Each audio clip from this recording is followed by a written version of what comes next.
This is the review for exam 2, which is really all about the circulatory system. We started off talking about the heart, and then we went into blood vessels, talked about the exchange of materials, and also blood pressure. The first thing that we started talking about was the pulmonary and systemic circuit. So it's our heart, which is going to be picking up that oxygenated blood from the lungs and then pumping it throughout the entire body. So be able to explain how this circuit works and how that exchange happens. Another thing that we talked about were the layers of the heart.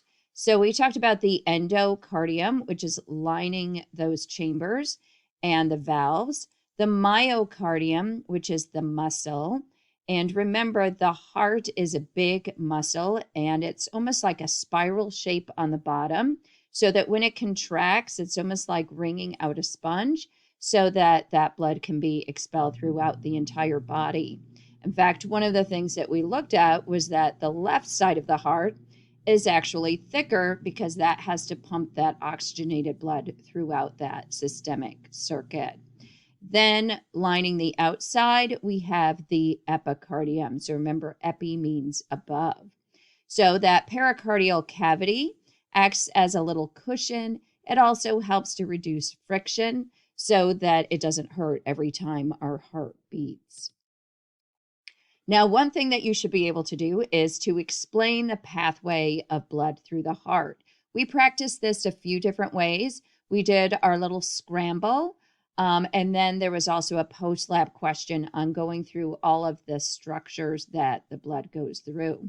You are going to see this exact picture. Obviously, the directions on the right side aren't going to be there.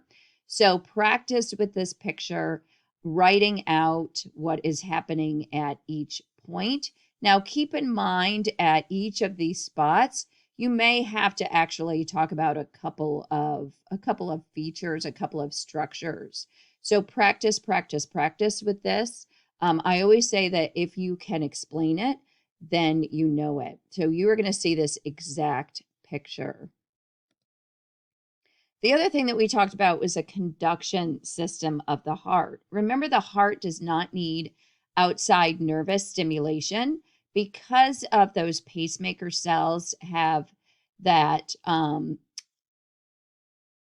drifting resting membrane potential. It does not need outside nervous stimulation. However, we did talk about how our autonomic nervous system is kind of the dials that dials up the heart rate, dials down the heart rate. So you should know the order of the conduction system. Remember our SA node, this is our conductor, which is going to initiate that heartbeat. And that's where those pacemaker cells are.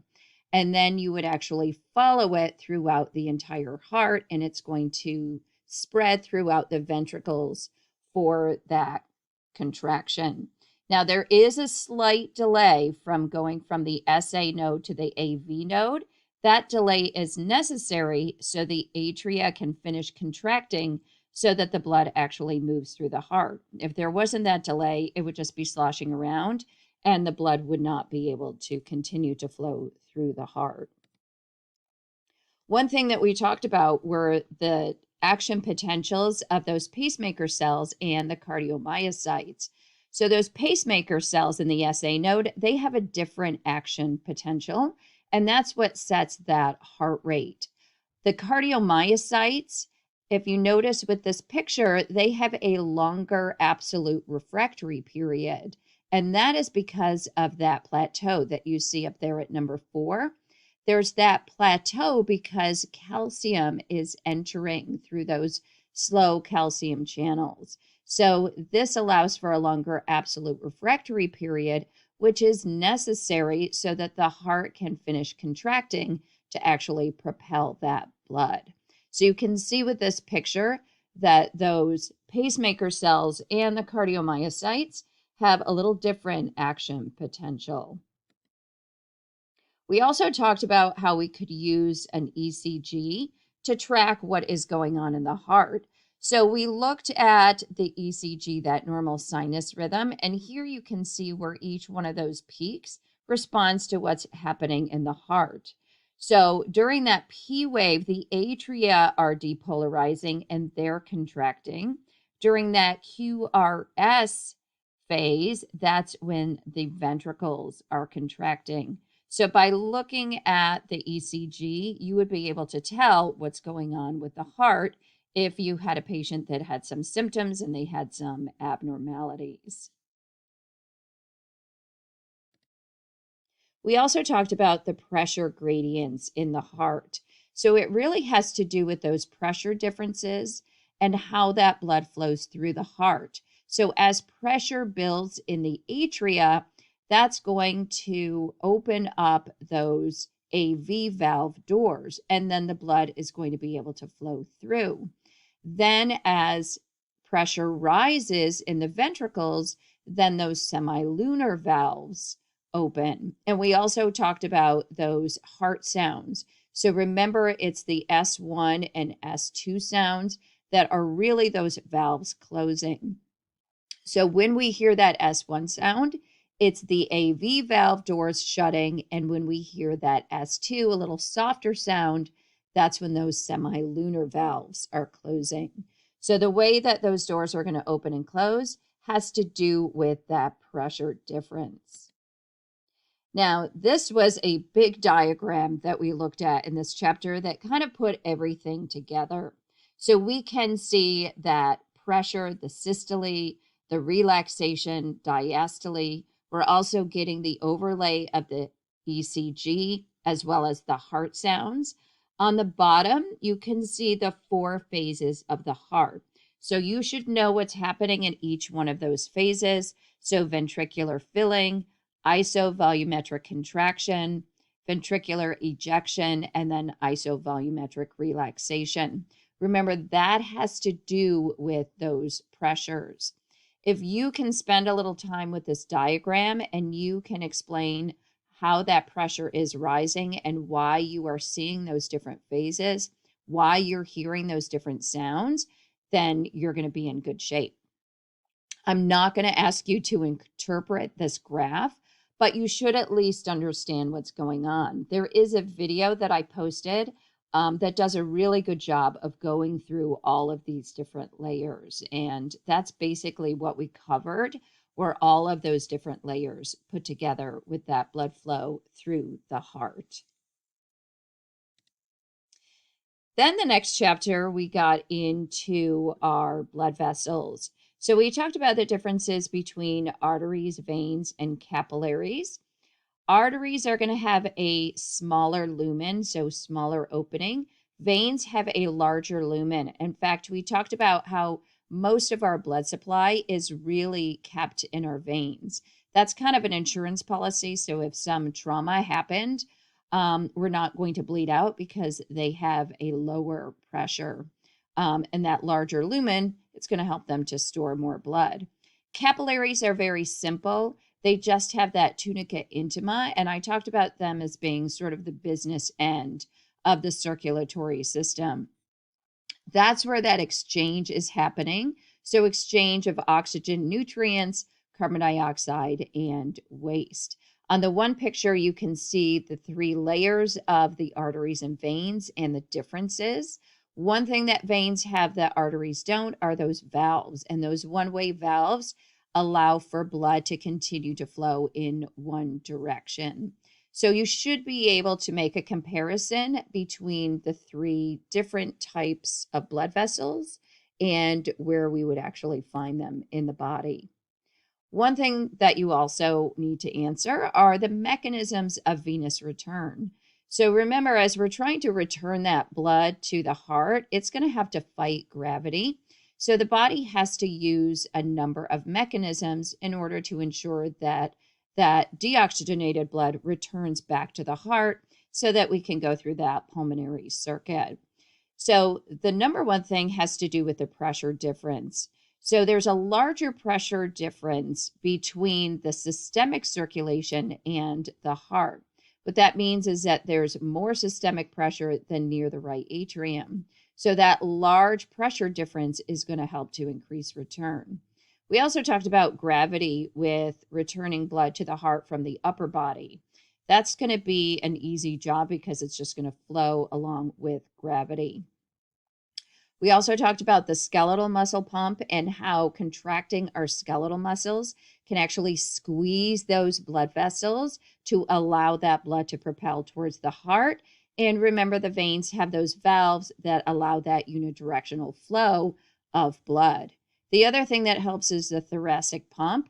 So as we are breathing, that is going to change that abdominal pressure, and that's going to help to propel the blood towards the heart. So this is another question that you can practice writing out, making sure that you know how that blood is returned and those different mechanisms. Now, you don't need to explain all of them, but you should be able to explain at least a couple of those mechanisms. We spent a lot of time talking about the control of blood pressure. So whether we're talking about increasing blood pressure or decreasing blood pressure, that blood pressure is going to depend on many things. It's going to depend on the heart rate, stroke volume, and that resistance. And that resistance can be due to viscosity. So remember, viscosity has to do with the thickness of blood. So the difference between a milkshake going through a straw and soda going through a straw. The vessel length. So as that vessel extends in length, it's going to increase resistance. And then probably the biggest thing that we talked about is that vessel radius. So as we narrow that vessel, it's going to increase resistance and increase blood pressure. As we widen it with that vasodilation, it's going to decrease the resistance, and that's going to decrease blood pressure. So you can practice both directions. What do we need to do if we need to increase blood pressure? What do we need to do if we need to increase or decrease blood pressure? So you can practice both of those scenarios using all of this information with heart rate, blood volume, and then that peripheral resistance. Now, as we talked about the control of blood pressure, we talked about that parasympathetic and sympathetic activity. Remember, our autonomic nervous system is going to be the dials on our heart rate, and we know that that can affect our blood pressure. We also know that the sympathetic system is also going to affect the diameter of those blood vessels. And we know that that epinephrine is going to bind to those alpha adrenergic receptors, and that's going to play a role in that diameter as well. We talked about some different hormones. So we talked about norepinephrine, epinephrine. We talked about things like histamine. We talked about the renin-angiotensin system and atrial natriuretic peptide. ADH and aldosterone are also going to affect blood volume. So some of these hormones will affect blood volume. Some of them will affect that blood vessel diameter. Some will actually affect both. So this is something that you can also practice with and write out what you know about each of the hormones, as well as that information that is coming from our autonomic nervous system. One of the last things that we talked about was that exchange. So this is happening at the business end. The capillary beds, remember, not all capillary beds are open. We just don't have enough blood to keep them all open. So it's basically supply and demand. So where there's going to be demand, we're going to be opening up those capillary beds. Where there's not, we will kind of wait on those until they're actually necessary. So we talked about the different mechanisms of exchange. So we talked about how there's a higher pressure at the arterial end, and that's where we're going to see that filtration. So basically, we're squeezing everything out. Now, gases are going to be very easy to exchange because carbon dioxide and oxygen, they're going to diffuse down their concentration gradient. At the other end, the venous end, this is where we have that reabsorption. And because of that colloid osmotic pressure in the blood, that's going to drive a lot of the fluid back into the bloodstream. Now, our bloodstream isn't going to be reabsorbing all of that fluid. Some of it is actually going to be picked up, about 15%, in our lymphatic system. So, this is the business end. This is where we're making that exchange. And this is why the capillaries only have that tunica intima to make that exchange easier. So, this has been a little summary of what we talked about with both the heart and circulation chapters.